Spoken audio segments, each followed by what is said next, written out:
Welcome back to the 5x5. It's The Drive, and I'm your host, David. I always say that backwards. I'm like, sometimes I get confused, like, I'm going to say it before or after, but I guess it doesn't it doesn't matter.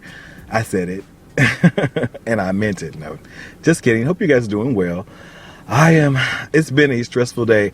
I have had a headache since about 2 o'clock this afternoon. Because this is actually update on Sticks and Stones. Remember a couple Drive episodes ago, I talked about how people can say things, or they think they can say things that they try to hurt you with their words. And if you listen to the podcast, it was a story. I told my story about how a co-worker thought he could disparage my name and not suffer any ramifications from a human resource standpoint. But today was the meeting. My company drug its feet too long on this issue because it was 2 weeks old, and things have just festered. And I came in prepared for just about anything, because you don't know how people will perceive what you're saying as being the truth or being embellished. But the thing is about the truth, when you have the facts to support what you're saying, it's really hard to debunk the truth. And so that's where we were today. And this person, I put this on Facebook earlier today, just kind of thinking about how people view themselves, because I have some body image issues. I'll be the first one to say that, but I'm very confident in my ability to perform, work tasks, job-related tasks, and then when I set my mind to do something, you're going to be pretty hard-pressed not to get a positive result or a lackluster result. And if you do get one of those results for me, it's because either I didn't care or I didn't want to. But it's something I want to do and I'm passionate about. You're going to get a pretty good result from it. But people, I still don't understand why adults. Well, I guess jealousy is jealousy, and we all have our jealous moments. But I try not to live my life that way. And I've never been a materialistic jealous person. That's not who I am. There was people in my life before that wanted me to be a materialistic person and covet what somebody else has. I'm like, yeah, that's not me. I don't care. Enough. I got to worry about what I have going on instead of try to be in somebody else's pocket, And so I'm not trying to drag this out, and so the meeting, the young man, the man, he's not a young man, the man that was having all these issues with me, they was asking him, well, what is your problem with David? That's outside the guidelines of the work that he does are doing, because they wanted to hear both sides of the story. So I folded my hands on the table. I'm like, yeah, what's the problem with me?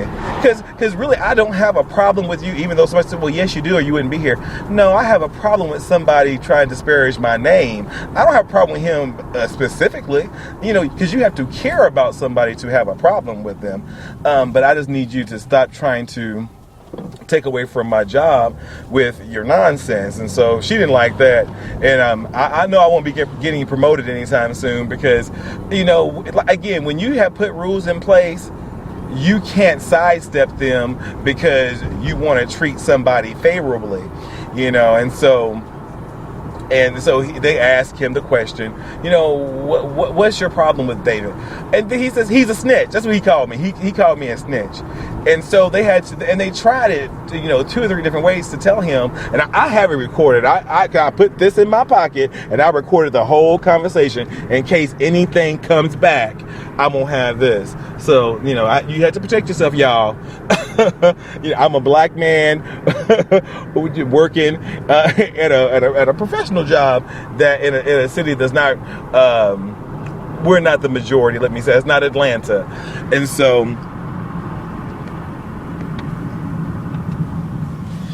the next thing they said, well, no, we've already went over that. The things that David has brought up was specific to the job and something that wasn't done. And he said, well, he just nitpicks everything. They're like, that is his job. And they even had to tell him, as a compliance, everybody has a right, it's one of our statutes, to call the compliance line or go through your chain of command when compliance issues if compliance standards aren't being met. And so he still couldn't understand why he felt like I was being a snitch. And I guess everybody at my site felt the same way, and they were hypocrites because they wouldn't chime in. I was like, my thing is, if sometimes if you're leading the charge and you're so strong in your convictions that you're going to be the head of the charge, then run it. Because at the end of the day, if I know I'm right, I don't need backup. I don't need backup. I stand on my word. Here's the facts that I'm giving you. I should have been a lawyer. And like I said, it's hard for you to debunk the truth. And so they asked him, this is the 3rd time they asked him, so what is your problem with David again? You said he was a snitch. There's nitpicker, but that's irrelevant because that's what he was hired to do. He's like, well, he's just a crybaby. This is a 40-year-old man calling another 40-something year old man a crybaby, because again, you don't want to do your job, so it's everybody else's fault. Because and he's just jealous. He makes comments about how other staff come to work because they're dressed really nice and their clothes look expensive. Who cares? Sometimes my job can be a little unsavory at times. But me personally, I like going to work cute. I like it because I'm in the public a lot, and if I'm gonna be seen, I'm not gonna be looking a mess. Now, sometimes I will hide up behind an unshaven face and a ball cap so nobody know who I am, and I'll wrap a scarf around my face, but not really sometimes. But it's like, who cares? And so he has all this stuff to say, but he never had. Then he says, well, I'm just not gonna get into it. This is why we're having this meeting, or you're lying and you don't have anything to support the nonsense that you're saying. And so this went on for I don't know, about 45 minutes, and to the point to where the human resource manager was like, you need to come to my office, and he let the rest of us go. And so in doing that, it was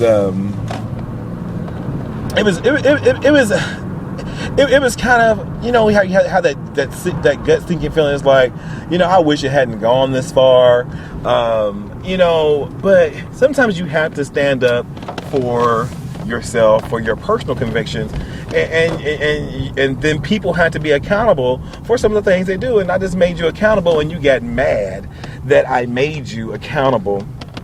And so I guess it ended okay.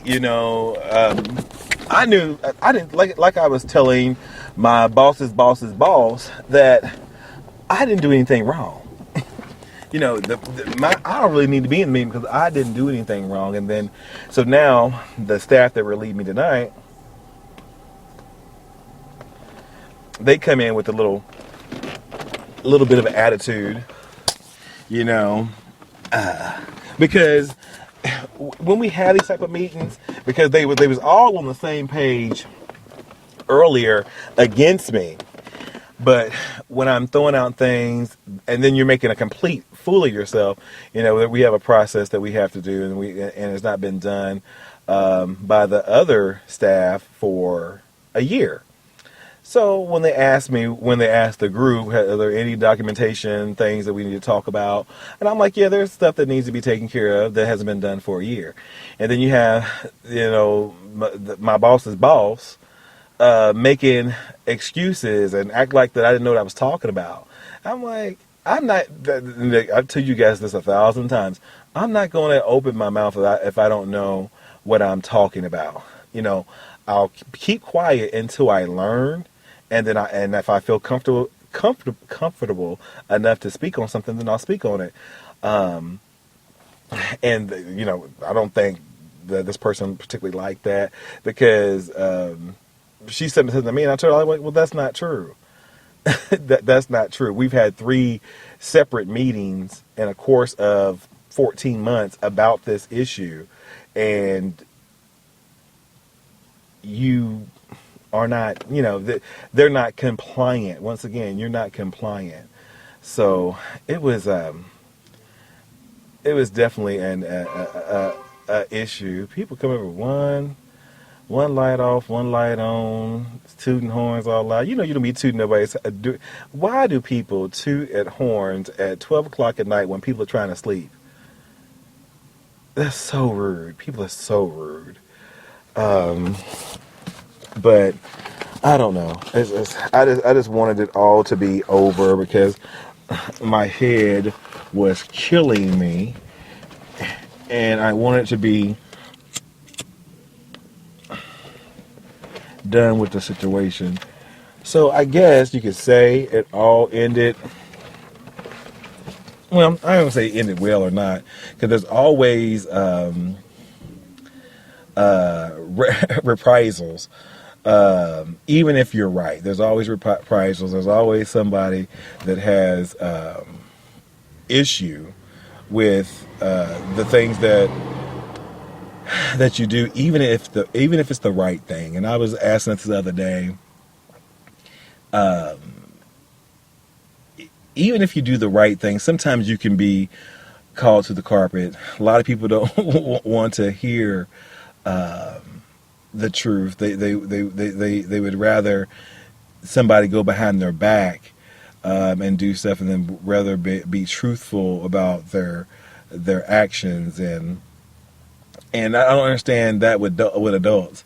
And I guess I kind of understand it, but being a 40-something-year-old man, I will not have my integrity compromised by anything or anyone.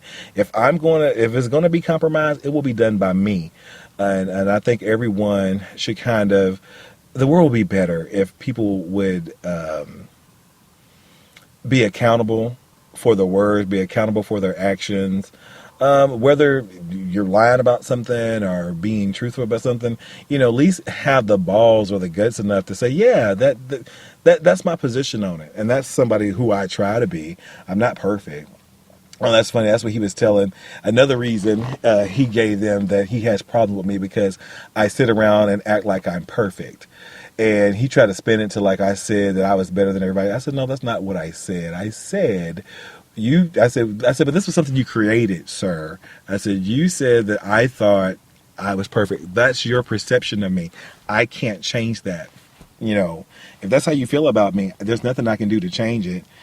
How you feel about me, that's your reality, not mine. And he's rolling his eyes. He's turning around in his chair. I'm like, you're so simple. And he said, well, he walks around like he's perfect and he does his job and that's disrespectful. And they're like, what? I said, because in my job, if I'm not as good as I can be, then people's lives can be in jeopardy. And he just couldn't handle it. And I feel sorry for him, but that's not my cross to bear. That's all you. You created all this.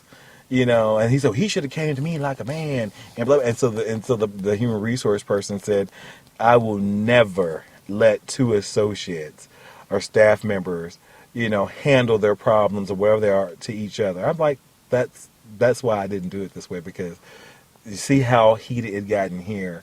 This is exactly how it would have been if we had, and he tried before, when he thought he could go off on me. This is exactly how it would have been if we had tried to address this like adults, because he wasn't going to be able to, hold.